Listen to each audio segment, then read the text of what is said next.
അസ്സലാമു അലൈക്കും all, welcome back. എല്ലാവർക്കും സുഖമായിരിക്കുമെന്ന് വിശ്വസിക്കുന്നു. ഇന്ന് ഞാനിവിടെ കാണിക്കുന്നത് നമ്മുടെ ഇറച്ചി അടയുണ്ടല്ലോ, പഴയ സ്റ്റൈലുള്ള ആ സ്റ്റൈലുള്ള ഇറച്ചി അടയുടെ റെസിപ്പിയാണ്. നമുക്കതിൻ്റെ വീഡിയോയിലേക്ക് പോകാം.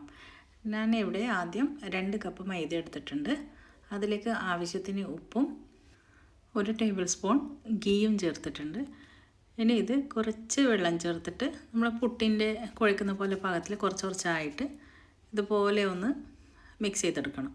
പിന്നെ ഇതുപോലെ ഇങ്ങനെ കുഴച്ചിട്ടാകുമ്പോൾ കുറച്ചുകൂടി വെള്ളം ചേർത്തെടുക്കാം. അങ്ങനെ ഒന്നുകൂടെ കുഴച്ച് ഇങ്ങനെ സ്ലോ ആയിട്ട് ഇതൊന്ന് കുഴച്ചെടുക്കണം.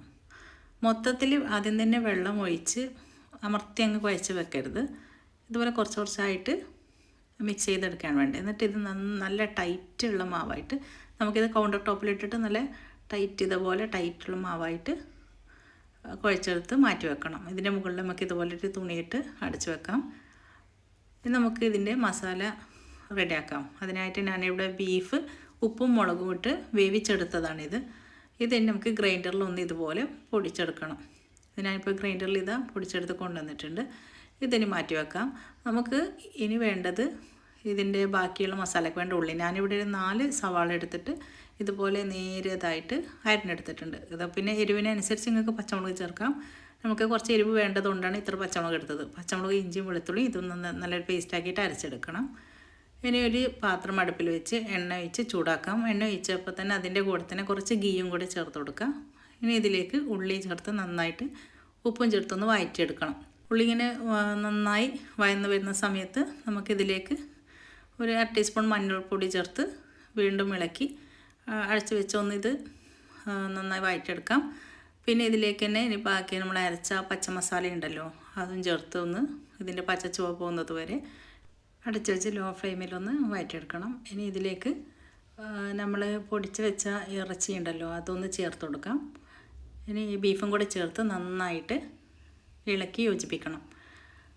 ഇളക്കി യോജിപ്പിച്ചതിന് ശേഷം പിന്നെ നമുക്കതിലേക്ക് ഒരു 1/2 ടീസ്പൂൺ കുരുമുളക് പൊടി, 1/2 ടീസ്പൂൺ ഗരം മസാല ഇതൊക്കെ ചേർത്ത് കൊടുത്ത് വീണ്ടും ഇളക്കാം. പിന്നെ അതുപോലെ തന്നെ മല്ലിയില, കറിവേപ്പില ഇതൊക്കെ ചേർത്ത് വീണ്ടും ഇളക്കി യോജിപ്പിച്ച് ചെറിയ ഫ്ലെയിമിൽ തന്നെ ഒന്ന് ഇളക്കി യോജിപ്പിച്ച് മൂടി വെക്കാം. ഇപ്പോൾ നമ്മുടെ മസാല ഇവിടെ റെഡി ആയിട്ടുണ്ട്.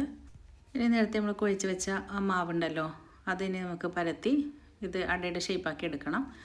മാവിപ്പോൾ ആദ്യം മാവ് കുഴച്ച് വെച്ചതുകൊണ്ട് തന്നെ കുറച്ച് നല്ല സോഫ്റ്റായിട്ട് വന്നിട്ടുണ്ട്. ഇനി അത് നമുക്ക് ഇതുപോലെ ചെറിയ കുഞ്ഞു ഉരുളകളാക്കി വെക്കണം. ഒരു പൂരിയൊക്കെ ചുടണ്ട വലിപ്പത്തിലുള്ള ഉരുളകളാക്കിയാൽ മതി. ഇനി നമുക്ക് ഒന്ന് വട്ടത്തിൽ പരത്തിയെടുക്കണം. ഇത് പരത്തിയെടുത്ത് പിന്നെ ഈ ഇറച്ചിയുടെ ഉണ്ടാക്കുന്ന അച്ചുണ്ടല്ലോ, അത് അങ്ങനെയുള്ള അച്ചിലാണ് ഇത് ഉണ്ടാക്കിയെടുക്കുന്നത്. അപ്പോൾ ഇങ്ങനെ പരത്തിയെടുക്കണം. ഇനി ഇതുപോലത്തെ ഇങ്ങനെയുള്ള അച്ച് ഇത് സൂപ്പർ മാർക്കറ്റിൽ നിന്ന് വാങ്ങാൻ കിട്ടും. അപ്പോൾ നമ്മളിതിൻ്റെ ഉള്ളിൽ ആ സൈസൊന്ന് അളവെടുക്കാൻ. എൻ്റേത് കുറച്ച് വലിയ അച്ചാണ്. ഇതിൻ്റെ ചെറുതും കിട്ടും. എനിക്ക് ചെറുത് കിട്ടിയിരുന്നില്ല. അപ്പോൾ ഇതൊരു വലിയ സൈസാണ്. അപ്പോൾ അതിൻ്റെ ആ സൈസിന് കറക്റ്റാകുന്ന അളവിലുള്ള പൂരിയാണ് നമ്മൾ പരത്തിയെടുക്കേണ്ടത്. ഇങ്ങനെ പരത്തിയെടുത്തതിന് ശേഷം പിന്നെ ഇനി അതിലേക്ക് അച്ചിലേക്ക് വെച്ചിട്ട് ഇത് ഫില്ല് ചെയ്യാണ് വേണ്ടത്. പിന്നെ ഇതെല്ലാം മാവും ഇതുപോലെ ആദ്യം പരത്തി വെച്ചു. ഇനി ഇത് നമുക്ക് ഈ അച്ചിൽ വെച്ച് ഒന്ന് ഇറച്ചിയടയാക്കി എടുക്കണം. ഈ വീഡിയോയിൽ കാണുമ്പോൾ തന്നെ നിങ്ങൾക്ക് മനസ്സിലാവും. ഇതുപോലെ ഇതിലേക്ക് ഓരോ പൂരി എടുത്ത് വെക്കുക. പിന്നെ അതിലേക്ക് നമ്മൾ മസാല ഒന്ന് ഫില്ല് ചെയ്ത് കൊടുക്കണം. ഇത് മസാല ഫില്ല് ചെയ്ത് കൊടുത്തതിന് ശേഷം അത് ഇതുപോലെ ഹാഫായിട്ടൊന്ന് ഒരു ഹാഫ് മൂൺ പോലെ ഇങ്ങനെ പകുതിയായിട്ട് അടച്ച് കൊടുത്ത് ഇനി ഇത് ക്ലോസ് ചെയ്തിട്ടൊന്ന് അമർത്തി നല്ല ടൈറ്റായിട്ടൊന്ന് ഇങ്ങനെ അമർത്തി വെക്കുമ്പോൾ അത് കട്ടായിട്ട് വരും അതിൻ്റെ ഉള്ളിൽ. അപ്പോൾ അതിൻ്റെ സൈഡിൽ ബാക്കി വരുന്ന ഭാഗം ഇങ്ങനെ നമുക്ക് കൈയോടെ ഇങ്ങനെ ഒന്ന് വലിച്ചെടുത്താൽ മതി. ഇതുപോലെ വരും. അപ്പോൾ ഇതിൻ്റെ സൈഡിൽ നിന്ന് ഈ പീസ് നമുക്കിങ്ങനെ വലിച്ചെടുക്കാം. ഈ ബാക്കി വരുന്ന പീസ് നമുക്ക് വീണ്ടും ഉരുട്ടിയിട്ട് പരത്തി ഇതുപോലെ ഇറച്ചിയുടെ തന്നെ ചുട്ടെടുക്കാൻ പറ്റും. ഇത് മാവ് കളയണമെന്നില്ല. നമുക്കത് ഇനി ഇതുപോലെ മാവനാക്കി പരത്തിയെടുത്തിട്ട് ചെയ്യാം. അപ്പോൾ ഇതുപോലെ ഞാൻ എല്ലാ അടയും ആക്കിയെടുക്കുകയാണ്. ഇതിൽ കണ്ടില്ലേ, ഇത് അച്ചിൽ വെച്ചാക്കുമ്പോൾ കറക്റ്റ് ഷേപ്പിൽ ഇങ്ങനെ മുറിഞ്ഞ് വരും. എളുപ്പത്തിൽ നമുക്ക് ഇത് ഉണ്ടാക്കിയെടുക്കാം. പിന്നെ ഇത് ഞാനിവിടെ എല്ലാം ഇതുപോലെ ചെയ്തെടുത്തിട്ടുണ്ട്. ഇനി ഇത് നമുക്ക് തിളച്ച എണ്ണയിലിട്ടിട്ടൊന്ന് ഫ്രൈ ചെയ്തെടുക്കണം. ഞാനിവിടെ ഗ്യാസിൽ വെളിച്ചെണ്ണ ഒഴിച്ച് പിന്നെ ഫ്രൈ ചെയ്തെടുക്കുകയാണ് ചെയ്യുന്നത്. ഇതിപ്പോൾ ഇനി ഇങ്ങനെ ഇട്ട് കൊടുത്തതിന് ശേഷം ഒന്ന് തിരിച്ച് മറിച്ചിട്ടിട്ട് നന്നായി വേവണമെന്നൊന്നുമില്ല. ചെറിയൊരു കളർ ചേഞ്ച് വരുമ്പോൾ തന്നെ നമുക്കിത് എടുക്കാം. നല്ല ടേസ്റ്റുള്ള പിന്നെ ഇറച്ചിയുടെയാണിത്. സാധാരണയായിട്ട് നമ്മളെ കണ്ണൂർ ചായ സൽക്കാരങ്ങളിലൊക്കെ മെയിനായിട്ട് ഉണ്ടാകുന്ന ഐറ്റംസാണ് ഈ ഇറച്ചിയുടെയും കായയുടെ ഒക്കെ. അതില്ലാതെ നമുക്ക് ചായ പൂർത്തിയാകാത്തത് പോലെയാണ് എന്ത് പരിപാടി, എന്ത് പാർട്ടിക്കും.